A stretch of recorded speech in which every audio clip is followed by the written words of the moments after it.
के नेतृत्व में 98-99 में सरकार बनी, अलग राज्य बन गया 15 नवंबर 2000 को। और इतना ही नहीं, गांव के विकास, प्रधानमंत्री ग्राम सड़क योजना, यानी राज्य बना तो आपने देखा होगा नदी नाला में पुल पुलिया भी बनना प्रारंभ हो गया। मुख्यमंत्री ग्राम सेतु योजना। कहने का अर्थ है कि गांव के बारे में किसने चिंता की? बीजेपी ने चिंता की, बीजेपी के नेताओं ने चिंता की। और आज भी देश के प्रधानमंत्री नरेंद्र मोदी जी है, आपने देखा कि उस काम को उन्होंने आगे बढ़ाया। जो बीजेपी कहते थे कि भाई अंतिम पंक्ति में जो खड़ा है, अंत्योदय, उनकी उत्थान हो, देश के प्रधानमंत्री ने उस दिशा में किस प्रकार से काम किया, ये आप सोच सकते हो। गांव के लोगों ने कभी सड़कें नहीं देखी थी, वहां तक सड़कें पहुंच गई। घरों के लोगों ने घर में कभी बिजली नहीं देखा था। हम लोग भी गांव से आते हैं, लगता था कि पता नहीं कि हमारे गांव कभी बिजली आएगी कि नहीं आएगी। लेकिन आज मैं कह सकता हूं कि बीजेपी की सरकार इस झारखंड प्रदेश में भी बनी और केंद्र में भी बनी, तो आप देखें झारखंड की गांव और घरों तक बिजली पहुंची। यानी एक समान अवसर कि अगर दिल्ली में बिजली है, तीसरी में बिजली है, तो आज गांव में भी बिजली जलती है। यह अलग बात है कि हेमंत के आने के बाद थोड़ा उसमें भी गड़बड़ी आया, डिटोरिएशन हुआ कि आप ट्रांसफार्मर जल जाता है तो महीनों लग जाते हैं, बहुत प्रकार के बिल की अभी आपको बता रहे थे, सब भी बड़ी घपला होने शुरू हो गई, सुधारने के बजाय और खराब हुआ है। लेकिन कौन ने पहुंचा दिया वहां तक? देश के प्रधानमंत्री नरेंद्र मोदी जी बने तो प्रधानमंत्री आवास योजना की गरीबों को अच्छी संख्या में, अच्छी मात्रा में आवास भी बन रहा है, गरीबों के लिए शौचालय।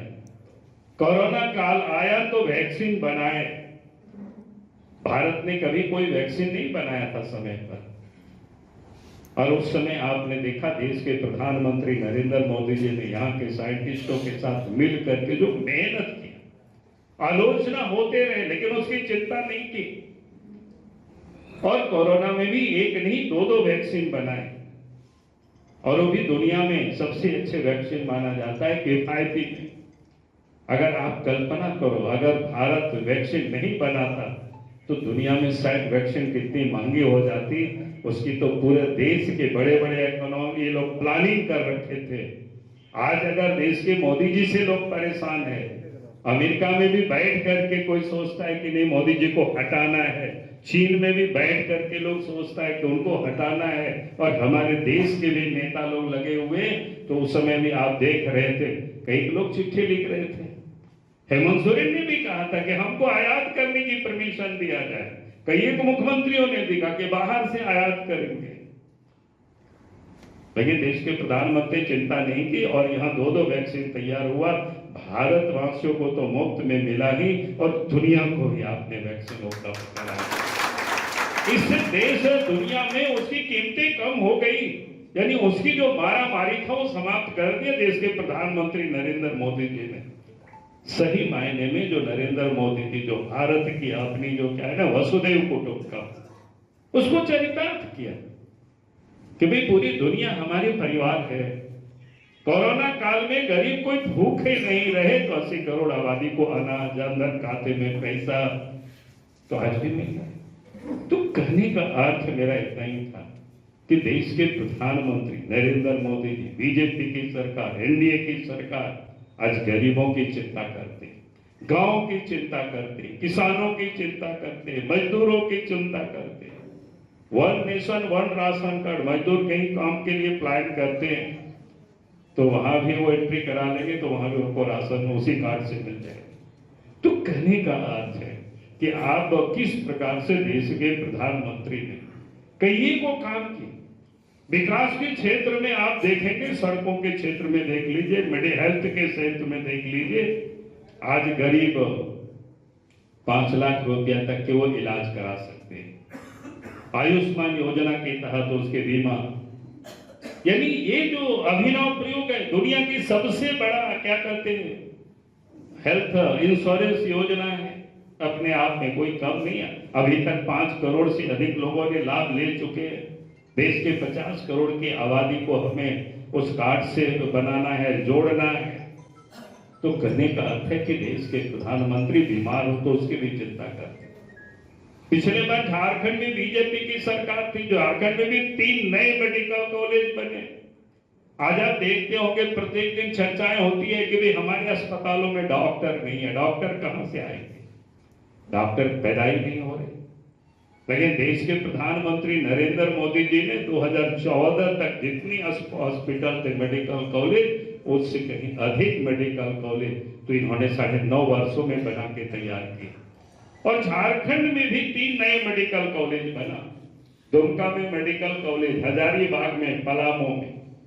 यानी उस रिमोट एरिया में भी, पलामू में कोई सोच नहीं सकता है, दुमका में कोई भी सोच नहीं सकता है। देवघर में एम्स बना, देवघर हवाई अड्डा भी बन गया। साहेबगंज गंगा नदी पर पुल भी बन रहा है जो बिहार से वहां जुड़ जाएंगे।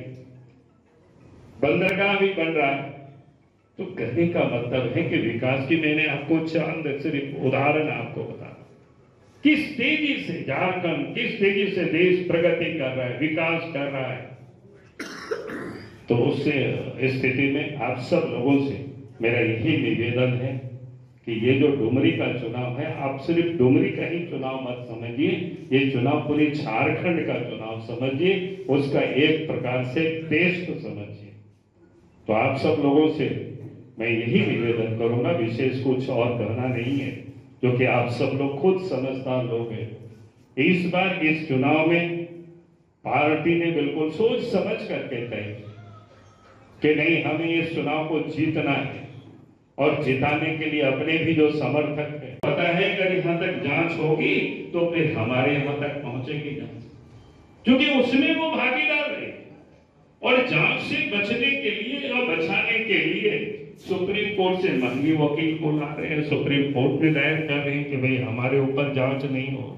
ये क्या मतलब है?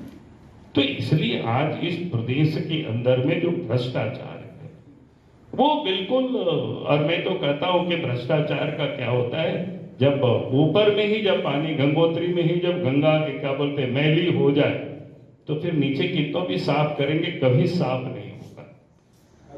जैसे कोई घर बनाता है ना, अगर वो चाहेगा कि नीचे से हम इसको पोचाड़ा करेंगे और चिकनाहट आ जाएगा तो कभी नहीं आएगा।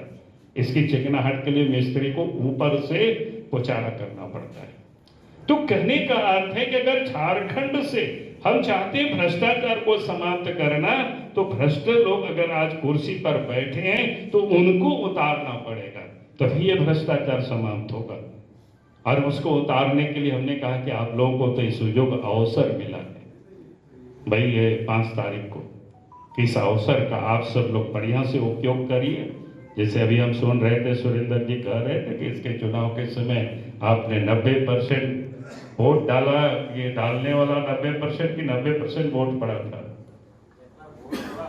अच्छा, उसका नहीं, हम तो कहेंगे कि 90% वोट डालो और उस 90% में 99% वोट कहां पड़ना चाहिए? केरला का। तो मैं यही कहूंगा, ये बहुत जरूरी है। और इसलिए मैंने कहा कि आप ये मत सोचिए कि हमारे लिए क्या होगा, इस राज्य के लिए अब बहुत बड़ा आप काम करेंगे और बड़ा उपकार करेंगे। आप सब लोग ये काम करेंगे, झारखंड का बड़ा भला होगा। ये करप्शन ऐसी स्थिति है, भ्रष्टाचार। आज आप देख रहे होंगे क्या स्थिति पैदा हो गई इस राज्य के अंदर। ऐसा कभी हम सबने सुना नहीं था, सपना में भी नहीं सोचा था, लेकिन आज इस राज्य में इस प्रकार की स्थिति हो। अब कुछ भी चीजें अब यहाँ बचा हुआ नहीं है, सब खुलेआम लूटा जा रहा है।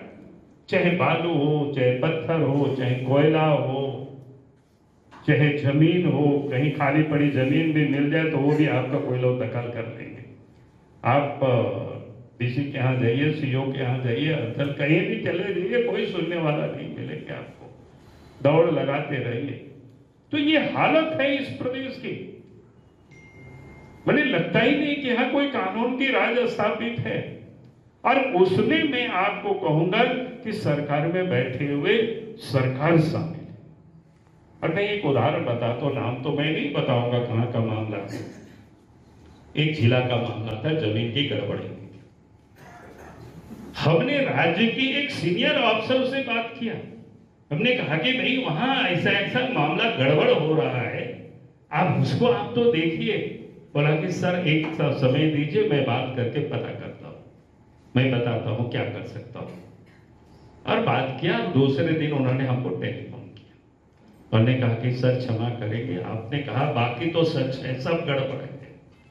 जिस दिन भी ये जांच होगी, अगर आप किसी को कोर्ट भेज सके तो भेज दीजिए, और जिस दिन भी जांच होगी उसमें जो लोग इन्वॉल्व है ऑफिसर, वो भी जेल जाएंगे, लेकिन हम कुछ कर नहीं सकते। हमने कहा कि क्यों नहीं कर सकते हो?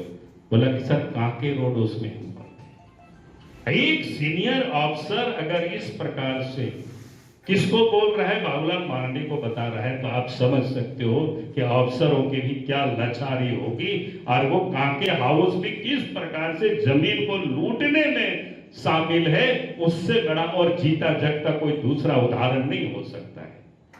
तो ये राज्य में ये स्थिति है। और उसके बाद आप सोचते होंगे कि ये सरकार रहेगी तो राज्य का विकास होगा, अमन चैन होगा, भ्रष्टाचार समाप्त होगा। ये कभी नहीं हो सकता है। और इसीलिए मैं आज आप सब लोगों से कह रहा हूं, इस राज्य के लिए वास्तव में कहा जाए क्या जेएमएम की सरकार बिल्कुल कोड़ बन चुकी है। और इसको तो आपको किनारे करना ही पड़ेगा, नहीं तो पूरे राज्य को बर्बाद कर देंगे, समाप्त करेंगे इसी प्रकार से। और इसलिए मैंने कहा कि आपको ये सारी चीजें आपको ध्यान में रखना कि भाई हमें अब इस राज्य में अमन चैन भी आवे। और बीजेपी ने काम करके दिखाया। मैं लोगों से कहा करता हूं, भाई आज ये लोग राजनीति कर रहे हैं ना,